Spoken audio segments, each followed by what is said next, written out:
Hi, I'm Suzanne Spezzano, and my DVD is Introduction to Majapahit Silat.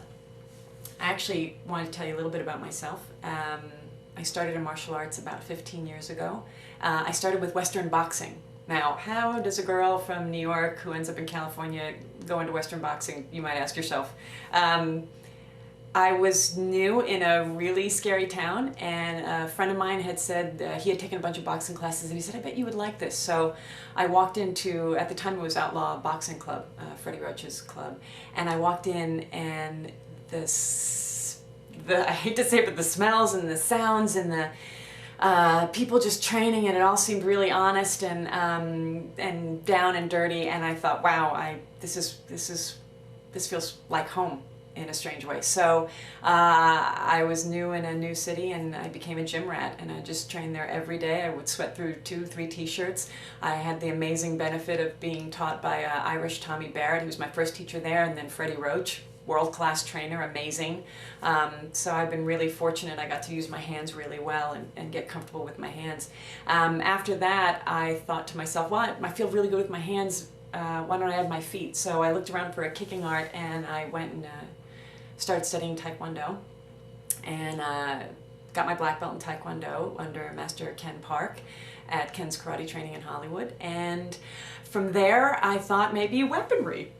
I met someone who knew my then instructor and now husband, John Spezzano, and I went and took one private lesson with him, and I thought, I'm hooked, this is great. And then I became a student at the Inosanto Academy of Martial Arts. That's where I met my mentor, Guru Dan Inosanto, who is just one of the finest human beings you'll ever meet. So if you ever get a chance ever to come to the school and train with this amazing man, run, don't walk, run, jump, get a train, meet Guru Dan, because he'll teach you way more than martial arts, and of that he's got a wealth of knowledge. That's my martial arts experience. I'm an instructor in the following arts under Guru Dan. I'm an instructor in Kali and Filipino martial arts, in Majapahit and Mafalindo Silat, and also in Junfan Concepts, or JKD. Under Sifu Francis Fong, I'm an instructor in Wing Chun Kung Fu, and under Pendecker Stephen Benitez of East West Studios in London, I'm an instructor on the ground level of Wali Sango Silat. I hold my black belt in Taekwondo, and I've been boxing the longest. So that's my little martial arts bio. I'm super excited to have my instructional DVD, Introduction to Majapahit Silat, be part of martialinfo.com. I think that is such forward thinking. I think it's great. I think I'll be able to reach more people that way. My reason for doing the DVD is,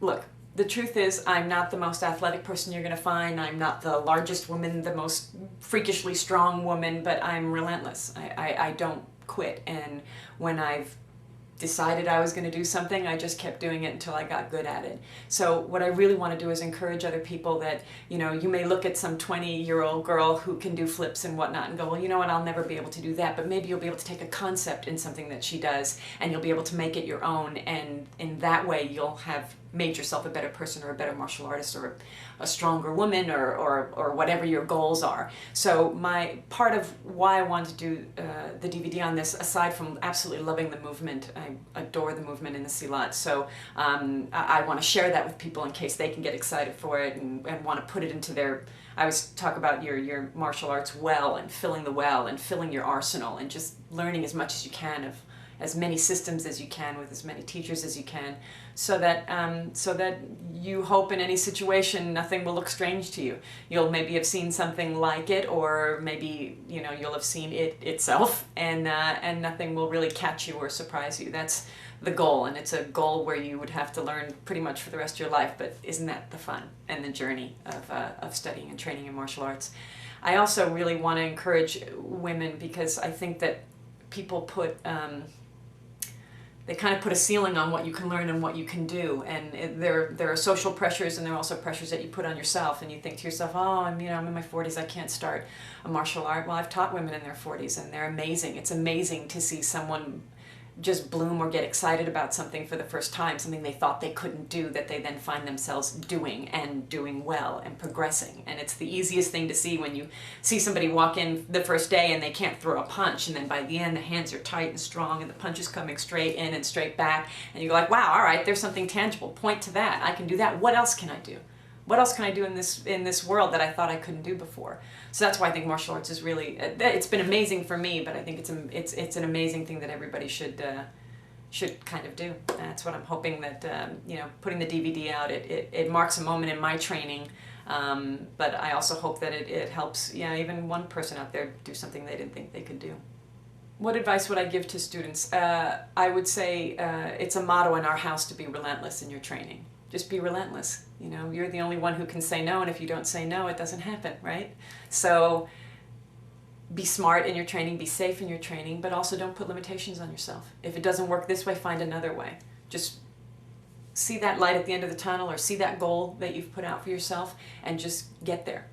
And truthfully, in the end, you never do get there because it always changes. So just have this wonderful journey and this wonderful work ethic, and just be relentless in your training. That's the best advice I would give to anybody. And don't say can't, and don't say don't, and don't say impossible. Just see what happens. Because maybe you'll surprise yourself. I've surprised myself, and I'm no crazy special individual. So that's would be my advice to people who are training. What advice would I give to martial arts instructors? There are so many wonderful ones out there. I just would say, the best example I can give are the teachers that I have, with Guru Dan in particular. He just leads by example. He leads by example. He's a really, really good person and a very generous soul, and he's so phenomenally gifted and talented in martial arts, and he gives it all to you. So, don't hold stuff back. Make your goal to make your students better than you, not keep them under you. That's what I would say. And just be the best person that you can be. And that's what I try to do when I teach. I just try to be the best person I can be, and try to give them as much as I can, and try to reach each student in how they learn, because people, as you guys know, they learn differently. So if somebody's not getting it in the way that you're giving it, give the class something to do and see if you can reach them in some other way. Because the goal is for everybody to progress. And Guru Dan says it really, really well, and Sifu Francis says it really well. You don't want to get better by having your students compete this way. You want to have them compete this way, so that everybody's helping each other to grow, and it becomes this community, and it's all about kind of just being good to each other, and I think that has a ripple effect. I hope that has a ripple effect in their lives outside of the academy or wherever you're teaching. Funny story. I came to the Inosanto Academy mostly because most people think you'd go there for the JKD, for Sifu Bruce Lee's art, but I actually went for the Kali, because the first time I saw the stick and dagger, I got really, really excited. So I thought, weapons, great leveling the playing field if you're a woman, if you have a weapon or a knife or something, or if you were skilled in that way. So I always do have self-defense in the back of my mind when I think of these martial arts, because it's wonderful to be learning and moving your body and keeping limber as you get older. But it's also great that these things that you really love and get to do translate into protecting yourself or a loved one. So that's for me, that's the added bonus. Those are my goals. I want to, I look at Guru Dan, he's 71 years old, and he moves better than anybody at the academy, and that's my hope too. I just want to be like half as in good shape as he is, today, when I get to be his age, or now as well. But it was funny because when I was coming to the academy, I was really coming for these Kali classes. So there was a Silat class before the Kali class, and I thought, my husband's going in, I'll just go hang out there and do the Silat. I might as well train if I'm going to be there. And it was just kind of like making my way through the class and just using it as workout. And then one day Guru started putting me on the spot. He'd have me come up and say, all right, I want you to demo this, or I want you to demo that. And I was like, oh man, I now have to go home and make sure that I learn these things, because I don't want to be embarrassed and I don't want to disappoint him. And it turns out that the Silat is now one of my favorite things to do. He saw something in me, which is, I think, the mark of an amazing teacher. He saw something in me that that he thought would translate well into the Silat, and I hope I didn't disappoint him. And now it's one of my favorite things, and I want to pass that on to everybody else. So one of the interesting things was most people go to the Inosanto Academy to, train JKD, or a lot of people would think that that's the reason you'd go in. I actually went in for the calling. I really enjoyed the weaponry, and I thought, weaponry, that's such a great leveling of the playing field for a woman. Woman versus a man, you put a knife in a woman's hand, all of a sudden it's like, whoa, it's not the same fight anymore. So I wanted to learn the weaponry. There was a Silat class prior to the Kali class, and my husband was going to the academy earlier, so I figured I'll go with him and I'll just take the Silat class and it'll be fun. And then Guru must have seen something in me. That he thought was good in the Silat, because he started calling me up. I wasn't paying that much attention, sorry Guru, but he started calling me up and he's like, do you remember the demo from last week? And I was like, oh man. I went home and I was like, that's never going to happen again.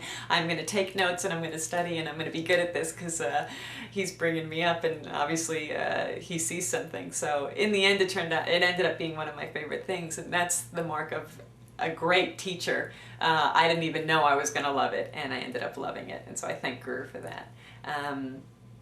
That's the mark of a great teacher.